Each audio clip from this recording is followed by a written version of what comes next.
What do you understand by natural justice? Discuss its scope. Ans. Natural justice. Natural justice is an important concept in administrative law.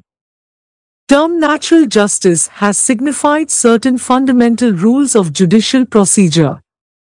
It is also known as substantial justice, fundamental justice. It is in fact a humanizing principle intended to invest law with fairness, to secure justice, and to prevent miscarriage of justice. In Canara Bank v. Debasi's Das, AIR 2003 SC 2041 it was observed that natural justice is another name for common sense justice. Rules of natural justice are not codified canons, but they are principles ingrained into the conscience of man. Natural justice is the administration of justice in a common-sense liberal way. Justice is based substantially on natural ideals and human values. The administration of justice is to be freed from the narrow and restricted considerations, which are usually associated with a formulated law involving linguistic technicalities and grammatical niceties. It is the substance of justice which has to determine its form. Whenever legal justice fails to achieve this solemn purpose, natural justice is called in aid of legal justice. Natural justice relieves legal justice from unnecessary technicality, grammatical pedantry, or logical prevarication. It supplies the omission of a formulated law. Supreme Court in the case of Keshav Mills Co. Limited v. Union of India, 1973, 1 SCC 380, AIR 1973 SC 389 has observed that. The second question, however, as to what are the principles of natural justice that should regulate an administrative act or order is a much more difficult one to answer. We do not think it either feasible or even desirable to lay down any fixed or rigorous yardstick in this manner. The concept of natural justice cannot be put into a straitjacket. The only essential point that has to be kept in mind in all cases is that the person concerned should have a reasonable opportunity of presenting his case and that the administrative authority concerned should act fairly, impartially and reasonably. Where administrative officers are concerned, the duty is not so much to act judicially as to act fairly. Na S. Das v. Union of India AIR 1987 SC 593 it was observed that rules of natural justice are not rigid rules, they are flexible, and their application depends upon the setting and the background of statutory provision, nature of the right which may be effected and the consequences which may entail its application depends upon the facts and circumstances of each case. These principles do not apply to all cases and situations. Applications of these unmodified rules are often excluded by express provision or by implication.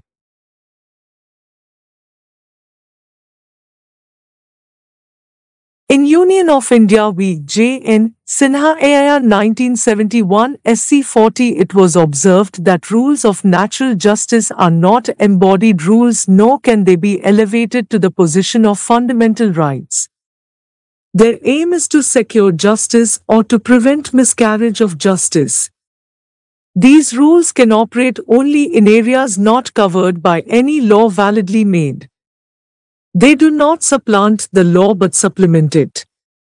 If a statutory provision can be read consistently with the principles of natural justice, the courts should do so. But if a statutory provision either specifically or by necessary implication excludes the application of any rules of natural justice, then the court cannot ignore the mandate of the legislature or the statutory authority and read into the concerned provision the principles of natural justice. Whether the exercise of a power conferred should be made in accordance with any of the principles of natural justice or not depends upon the express words of the provision conferring the power, the nature of the power conferred, the purpose for which it is conferred, and the effect of the exercise of that power. Thus, in simple words, the rules of natural justice can be summarized in the following manner. Firstly, it signifies that one cannot be a judge in his own cause.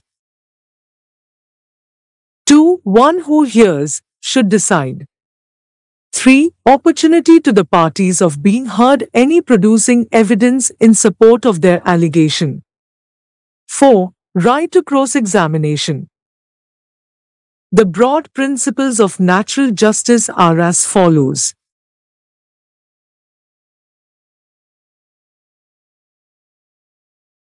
A quasi-judicial authority cannot make any decision adverse to any party without giving him an effective opportunity of meeting any allegation against him.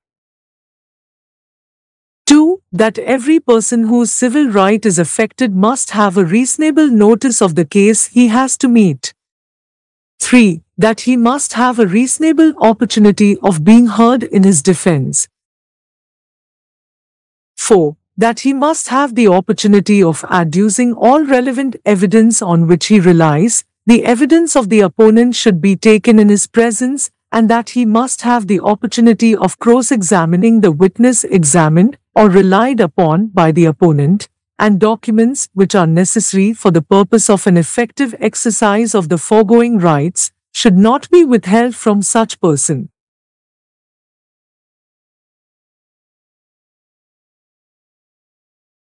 In the case of Board of Mining Examination B. Ramji, AIR 1977 SC 967, Supreme Court has disfavored the extension of natural justice rule to administrative fields.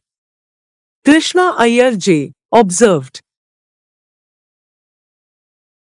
natural justice is no unruly horse, no lurking landmine, nor a judicial cure to all. If fairness is shown by the decision maker to the man proceeded against, the form, features and the fundamentals of such essential processional propriety being conditioned by the facts and circumstances of each situation, no breach of natural justice can be complained of. A natural expansion of natural justice, without reference to the administrative realities and other factors of a given case, can be exasperating.